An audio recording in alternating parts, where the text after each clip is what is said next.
I didn't like it. It was hard for me, especially coming from a, like in the video, like I mentioned, coming from a low income family, you don't have the motivation to do something like that. You walk in, you're like, what? English and math? Like, why? Why do my teachers hate me? Why? Why are they putting me through this? Why must I come 5 days a week for this? It seems hard. I was actually in the process of trying to move because I didn't want to deal with this problem, I would say at first. Then I came to Miss McCary, Miss Perez. I said, I don't know nothing. I don't want to do it.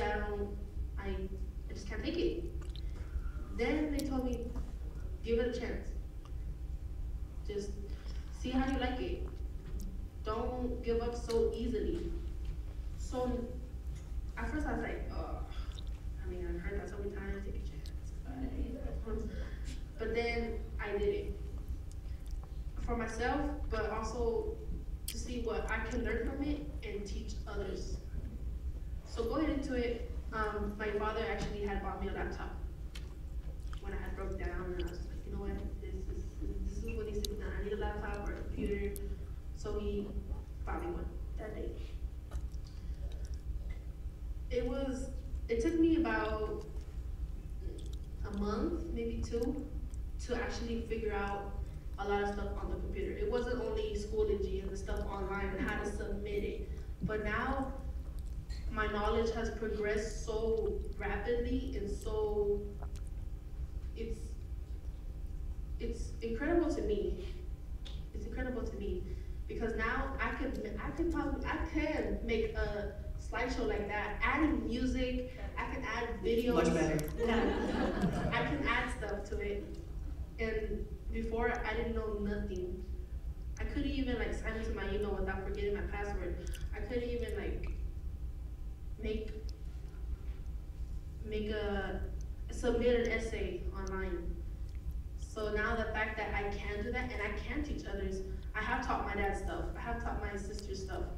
I want to teach other stuff. It's amazing for me to see that because, like I said, at first I did not like it. I did not like technology at all. I feel like now with the blended learning, I have the chance. I have two mentalities. It's not, growing up is a lot of paper. It's a lot of paper, pen. And now it's like, oh, it's submitting online. It's working online. It's collaborating online. It's building yourself online, but also with others too, which I like that personally. And I have 5 younger sisters, so for them, I'm the oldest of 6. So of course I would want them, knowing my knowledge, I want to pass it down to them. And I want to pass it down to others who had the mentality I did. I want them to know to take a chance, that it is okay to take a risk on things. That it's okay, like if you fail, if you succeed. Because I didn't succeed at first at the things I can do now.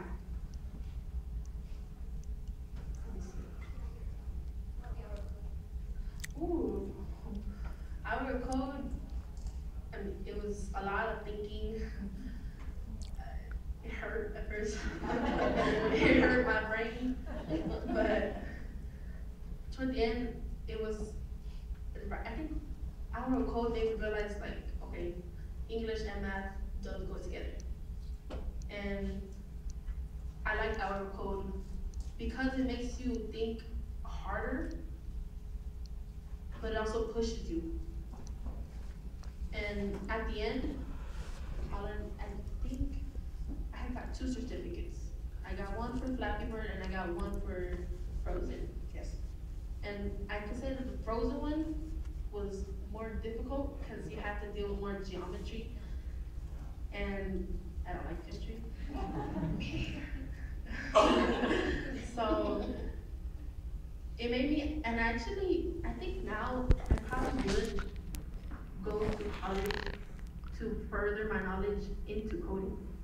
because it is smart. I realized that I can make the computer turn the queen. I can make the computer make her turn around. It was interesting seeing the videos and how the little bars, you connect them and it's like a step-by-step process. And that's how the computer is, and that's how, in a way, your mind is, because you're taking step-by-step process. You're like, okay, I have to do this first, then I have to do this, I have to do this. And if you miss a step, you're like, oh, okay, but you get yourself back on track. And that's how, like, the computer has made me. It made me realize that I can accidentally miss a step, but come back and still have the perseverance and motivation to still keep doing it and keep running.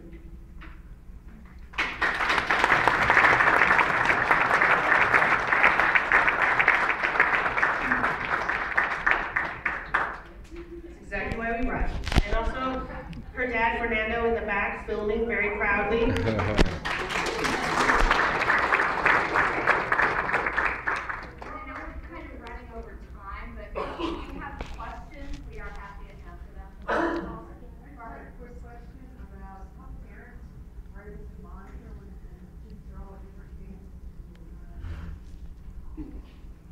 We just figured this out yesterday, actually. The system that we use, and then I'll hand it off, I think, to talk about haiku possibly. The system that we use, there's a code that they join and they can see exactly what's going on in that student's. The grade system, they'll see the grades, so they'll see the assignments, and they'll see what they've done and what they haven't done. Right, they can see all the units just like the student view can. And so there's a separate little code for parents, because we used to just say, well, just ask your student, the student would share with their parents. But maybe they aren't sharing everything with their parents. And so there is a different code that's just for the parents, and they have the same view though that the students do. So they can see what units are up and what progress has been made or hasn't been made by their students. So in the end, is tomorrow students expected to do work and study? It depends on how far they get within the units, which actually would determine where they go next year.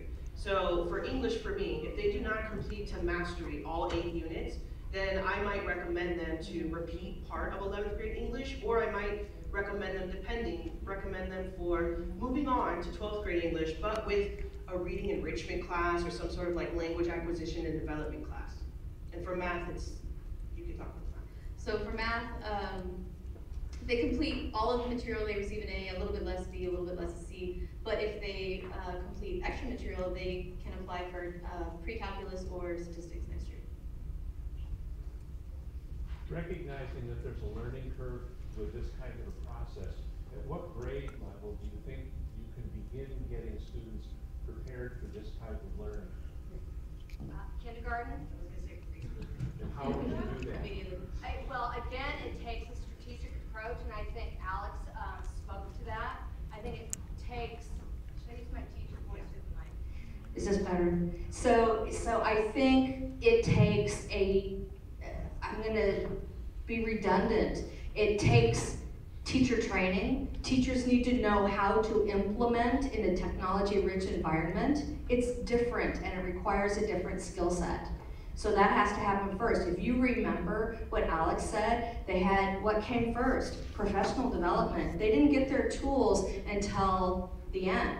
So I don't think it matters what level, what grade you're at. It's the teacher preparation, it's the staff cohesiveness, and it's the understanding of how to implement in a blended environment. Thank you. The rotation model goes way back to kindergarten. You rotate through your different stations, only now you infuse technology into part of that rotation.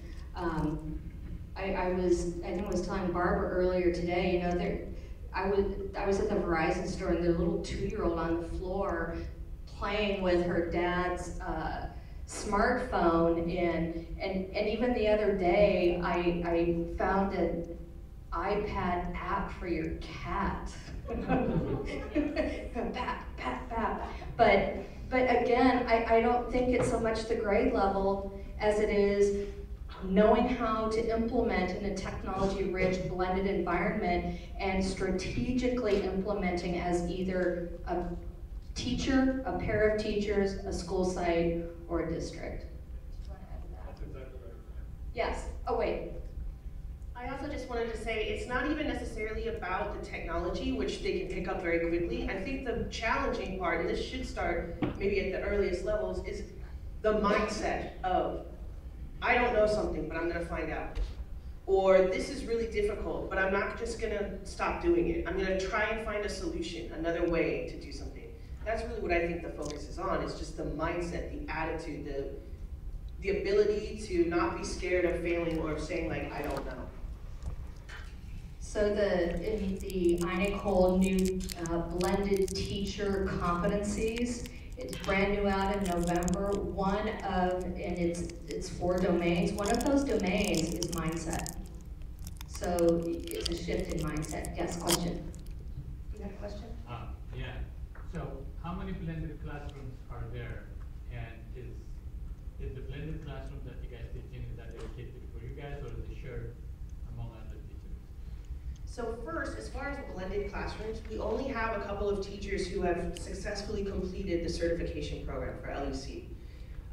We have others who are either in the process of it or who have now expressed an interest in it. There are no classrooms like Alicia and mine at our school site. We're lucky in a lot of ways that we have space, that we have people who have donated dirty couches to us, that we have, they're not dirty, lilah, they're super clean, Fernando. It's a different space, but there are classrooms. I would say, how many other classrooms have technology in them with teachers who are certified, would you say? One, other one? Julie. Okay, so another English teacher. And then the second part of your question, would you repeat it for me, please? So is that the blended classroom you guys teach in, is that just only dedicated for your class, or do you share it with? Oh, okay, so we do share it with another class. So there's a women's study class at our school. And we are really, really passionate about that subject, especially for our girls, and also the teacher who teaches it is phenomenal, super inspiring. And she didn't really have a place.